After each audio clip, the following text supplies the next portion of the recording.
अस्सलाम वालेकुम जी, आपका होस्ट सईद अहमद अली आपकी खिदमत है। हमारा यूट्यूब और फेसबुक चैनल यह है पाकिस्तान देख रहे हैं। लाखों करोड़ों दुरूद व सलाम हज़रत मोहम्मद मुस्तफ़ा सल्लल्लाहु अलैहि वसल्लम और आले मोहम्मद पर। चीफ जस्टिस उमर अता बंदयाल साहब ने कल लाहौर के अंदर जो एक स्पीच की, मैंने उसके मतलब आपको बता दिया, मगर रात से इसकी जो आतिश गर्दी थी और जो इसकी आग लगनी थी और जो PDM का इसके ऊपर असरअंदाज होना था और फिर नून लीग का इसके ऊपर असरअंदाज होना, पीपल्स पार्टी का होना, हर एक का जो है वो बजा था और हर एक को पता था कि ये इस तरह की वावेलियां मारेंगे और पूरी कोशिश करेंगे कि हम अदलिया को अपने प्रेशर में लाएं, खुसूस तौर पर चीफ जस्टिस उमर अता बंदयाल साहब को जो है वो अपने प्रेशर में लाएं। इन्होंने ना देखिए, जब चीफ जस्टिस उमर अता बंदयाल को ऑडियो से उनकी सास की, फिर असद तूर साहब ने ये बात की जी, चीफ जस्टिस साहब की बेगम की, इमरान खान को कॉल, जब सब कुछ नाकाम, जब इतनी इतनी बड़ी कंपेनें नाकाम, जब उनको ताने तिशने और अकलियती कहना और फिर कहना जी हम 3-2 का फैसला नहीं मानते, 4-3 का मानना, सबका वजीर आजमों का ये कहना, मौजूदा वजीर आजम का कहना, सबका सदर का ये बात कहना, तो इसका मतलब है कि ये नजर आ रहा था कि ये चीज साहब को अंडर एस्टिमेट करना चाहते थे, मगर वो हुए नहीं। और इन्होंने फिर 2 बातें उनकी उठाई।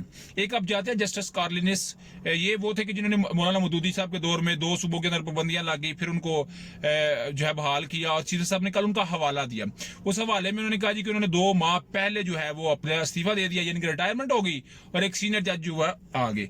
कल चीफ साहब ने जब बात की तो इन्होंने उस बात को पिक कर लिया और कहा जी कि लगता है जुलाई के अंदर जो है चीफ जस्टिस उमर अता बंदयाल साहब जा रहे हैं और नजर आ रहा है कि वो इस्तीफा दे देंगे। मगर अभी मैं एक पढ़ रहा था एक जगह, उसमें लिखा हुआ था कि जी 14 मई को चीफ जस्टिस साहब खुद ही जो है वो इस्तीफा दे देंगे। मगर लाले याद रखो कि आज 8 रुकनी बेंच एक बहुत बड़ी समाअत करने जा रहा है, एक्ट एंड प्रोसीजर 2023 की समाअत करने जा रहा है। इसके लिए तो मैं बताऊंगा। उधर दूसरी बात जो उन्होंने चीफ जस्टिस साहब के लिए मशहूर की है वो अमर बिल मारूफ। आप जानते हैं इमरान अहमद खान साहब ने अमल बिल मारूफ की बात की। मैं ना एक जमात का हो रहा था कन्वेंशन, तो उसमें मुझे बुलाया गया, तो उसमें भी हालांकि वो PTA के बहुत ज्यादा जो है वो मुखालफ थे, मगर उन्होंने भी अमल बिल मारूफ की बात की। तो मैंने कहा इसका मतलब है ये तो एक कुरान मजीद का एक हरफ है जिसको मानना चाहिए, हर बंदे के ऊपर ये वाजिब लाजम है कि उसका तर्जुमा पढ़े। मगर इन्होंने कहा जी चीफ साहब ने ये बात की, तो चीफ जस्टिस उमर अता बंदयाल साहब एक पार्टी है, एक हिस्सा बन चुके हैं, एक प्रॉक्सी बन चुके हैं इमरान अहमद खान नदी साहब की। इनका आप हिसाब लगा लें। मगर आज इन सारे का हिसाब किताब चुकता करने के लिए चीफ जस्टिस साहब की जो 8 रुकनी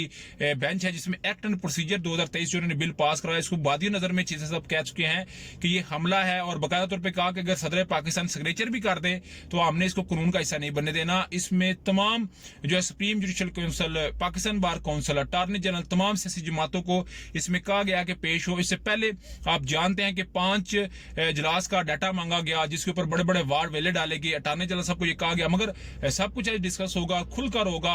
और लग रहा है कि चीफ जस्टिस साहब जो है वो आज को बड़ी ब्रेकिंग न्यूज इन्हें देने जा रहे हैं और डेफिनेटली इस हुकूमत के लिए एक बड़ा सरप्राइजिंग फैक्टर होगा कि अगर उनको कुछ ऐसा जो है वो तोहफा मिलता है। और डेफिनेटली चीफ जस्टिस साहब को सारी बातें तो नजर आ रही हैं। उन्होंने हर चीज को कहा है कि जी आप मेरे साथ ना खड़े हो, आप सुप्रीम कोर्ट के साथ खड़े हो, मगर इन्होंने भी पूरा टिल लगाया हुआ है कि आज हम कुछ बड़ा इनको सरप्राइज दें। मगर मैं आपको बता दूं जो इनके लिए होना कुछ नहीं। नवाज शरीफ और शहबाज शरीफ साहब की जो आपस की मुलाकात थी उसमें अंदरूनी कहानी जो है वो सामने आई है। अंदरूनी कहानी में ये बात सामने आई कि शहबाज शरीफ साहब ने कहा है कि नवाज शरीफ साहब मैं आपको लाना चाहता हूं भाईजान, मगर मरियम नवाज साहबा के रवैये ने अदालतों को हमारे खिलाफ इस कदर कर दिया कि उधर हमारे लिए नफरत पाई जा रही है। मरियम नवाज साहबा को समझाया जाए कि वो खामोशी इख्तियार करे, वो जजेस के लिए कंपेन ना करे या उनके लिए कोई ऐसी बातें ना करें कि जिसको कल को मुझे जवाब देना पड़ता है। जब मुझे जवाब देना पड़ता है तो मैं आपको बड़ी जल्दी मैंने बुला लेना था, मगर मरियम नवाज साहबा की वजह से मुझे आपको बुलाना जो है वो बड़ा मुश्किल, इस वक्त मुश्किल नहीं बल्कि मुश्किल तरीन जो है मुझे नजर आ रहा है। तो ये भी मैंने आपको बताना था। उधर जी अगर आपको मैं बताऊं, 1 मिनट जरा आप इसको देखें, तो उसमें बाकायदा तौर पर आप जानते हैं कि इमरान अहमद खान साहब ने रात गए एक बड़ी बात कही कि जी मेरे ऊपर जो एक FIR का मुकदमा दर्ज हुआ था और मैंने इसके मतलब आपको बताया था। इमरान अहमद खान साहब ने कहा जी कि मैं एस्टेब्लिशमेंट से कहता हूं कि कब तक इन चोरों की आप पुष्टपनाही करेंगे। और इमरान अहमद खान साहब ने इनको डेडलाइन भी दे दी है, 10 से 14 मई की मरीद के को आ रहे हैं, बुध को मरीद के आ रहे हैं, फिर जुमेरात को वो गखड़ आ रहे हैं, फिर उसके बाद वो जुम्मे को लाले मुझसे जा रहे हैं, हफ्ते को गुजरांवाला आ रहे हैं, फिर वो अटक जा रहे हैं और फकीरुल मियाद जो है वो एक अवाम का इज्तिमा होगा जिनके साथ वो खिताब करेंगे। मगर जो इमरान खान साहब आपने बता चुके हैं कि मेरे ऊपर दोबारा असैसिनेशन अटेम्प्ट होते तो उसका कौन जिम्मेदार है। आसिफ जरदारी साहब ने भी जी पूरी जल्दी पे काम किया है और बनी बनाई इमरान खान साहब की गेम खराब किया है। अंसार अब्बासी साहब कह चुके हैं कि कुछ ऐसे किरदार है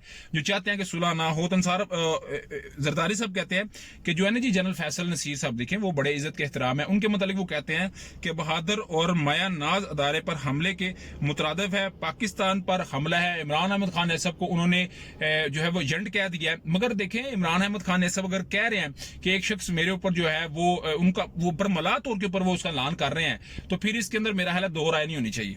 ये एक मेरा हालत खुला तजाद है कि एक साबका वज़ीर आज़म अपने मुतल्लिक ये बात कर रहा है तो फिर जरदारी साहब आके उसकी हमायत के लिए निकल आए, तो मेरा ख्याल है इसीलिए तो जो है वो इख्तलाफ बढ़ता नजर आ रहा है। मगर कुछ लोग किरदार ये चाहते हैं कि कभी भी पीटीआई और एस्टेब्लिशमेंट के दरमियान हलीज बढ़ा रहे, उनके दरमियान जो है वो दूरियां कम ना हो। अगर दूरियां कम होंगी तो फिर फायदा डेफिनेटली इमरान खान साहब को होगा, इनको नुकसान होगा। मगर एक्ट एंड प्रोसीजर के लिए जी आपको लम्हा बल्हा अपडेट करेंगे। आज इनके परखच्चे उड़ सकते हैं तो लाजमी अब तक बताएंगे, मगर अभी तक का व्लॉग था, अभी तक की अपडेट थी। व्लॉग की वीडियो पसंद है तो फिर चैनल को लाइक सब्सक्राइब अपने दोस्तों शेयर कर लीजिए। नेक्स्ट वीडियो तक होस्ट पर जल्दी आपको हम अस्सलाम वालेकुम।